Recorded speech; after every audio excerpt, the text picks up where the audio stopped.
Hi, இன்றைக்கி Salem special தட்டு வடை set தாங்க பார்க்க போகிறோம். இதை செய்கிறதுக்கு ஃபஸ்ட்டு ரெட் சட்னி ரெடி பண்ணிக்கலாம். ஒரு பெரிய வெங்காயம், ஒரு தக்காளி, 4 வரமிளகா, 2 பல் பூண்டு, தேவையான அளவு உப்பு போட்டு நல்லா வதக்கிட்டு மிக்சியில் போட்டு அரைச்சி வச்சுக்கலாம். க்ரீன் சட்னிக்கு ஒரு கைப்பிடி அளவுக்கு புதினா, ஒரு கைப்பிடி அளவுக்கு கொத்தமல்லி தழை, தேவையான அளவு உப்பு, ஒரு துண்டு இஞ்சி, புளி கொஞ்சம், பச்சை மிளகா 2 போட்டு நல்லா அரைச்சி அதையும் வச்சுக்கலாம்.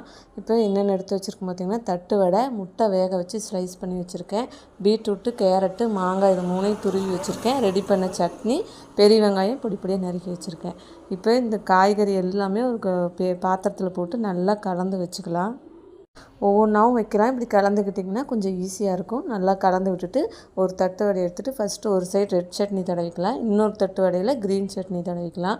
இதுக்கு நடுவில் வந்து நம்ம மிக்ஸ் பண்ணி வச்சுருக்க காய்கறி, முட்டை பீஸ் 1, மேலே இன்னொரு தட்டு வடை வச்சு க்ளோஸ் பண்ணிடலாம். கண்டிப்பாக ட்ரை பண்ணி பாருங்கள். செஞ்ச உடனே காலியாயிரும்.